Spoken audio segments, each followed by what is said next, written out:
Hello, welcome to Townsville in North Queensland, Australia. Today I would like to discuss if the residents of Townsville are living sustainably. More specifically, I would like to investigate whether or not the behaviors of residents in Townsville are conforming to the notion of sustainable development. Are Townsvillians consuming more valuable resources, such as water, electricity, fossil fuels, than necessary?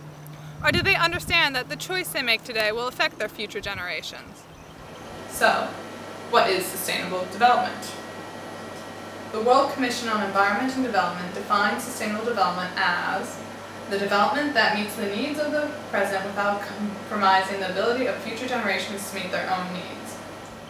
Sustainable development is a major consideration for Townsville, a city with increasing economic potential.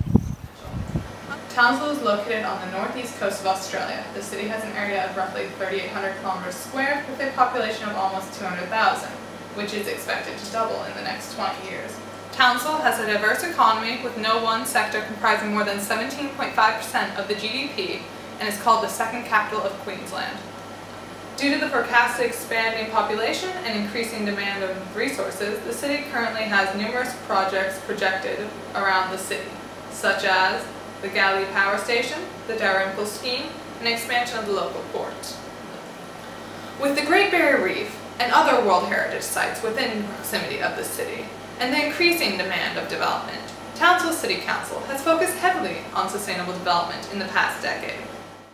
In 2006, Townsville became the first and only solar city within Australia, a partnership between government, industry, local businesses, and local communities to trial sustainable energy alternatives. In 2011, Townsville was the first city in the Pacific region to be awarded a grant from IBM's Smarter City Challenge, which uses technology to transform the city's core system and optimize finite resources. Other initiatives from the City Council, such as revegetation days, creek to coral program to monitor freshwater, Reef Guardian Council for the Great Barrier Reef, and eco-catchment tours for education, showed the city's initiative towards sustainable development.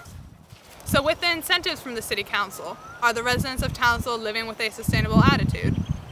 The sustainable development initiatives that are implemented by the City Council are starting to have an impact, however, more can still be accomplished.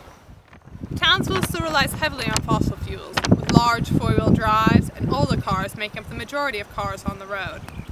Due to the size of the town and a cultural attitude towards driving, most people will drive instead of using other modes of transportation.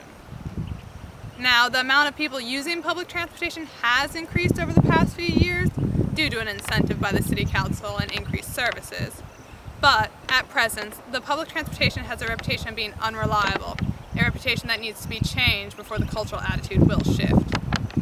More advertising and incentives, such as a discount on fares at certain times, will be required to start changing the cultural attitude. The amount of electricity consumed in Townsville is expected to increase as the population increases.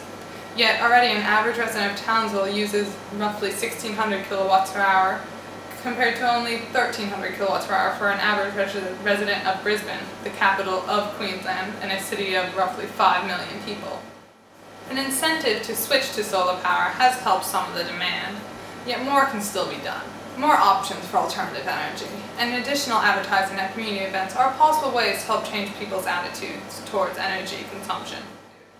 Out of the approximately 200,000 residents in Townsville, the landfills accumulate roughly 200,000 tons of waste per year. That is roughly 1 ton of waste per person per year. The basic recycling facilities and unclear waste management programs means that out of the 200,000 tons of waste produced each year, only around 7.5% is recycled. Townsville is continuing to increase the recycling capacity, yet behavior of the residents also needs to adjust.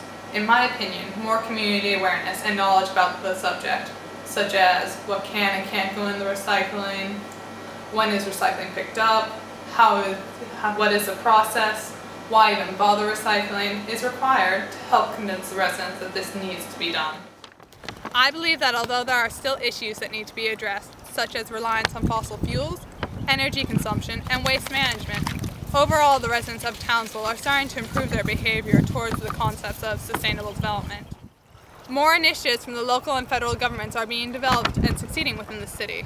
Yet, the greatest downfall of sustainable development in Townsville is the lack of education, interest, and disregard still prevalent in the community. More advertising, along with community involvement, is required to make Townsville sustainable in both its development and behavior.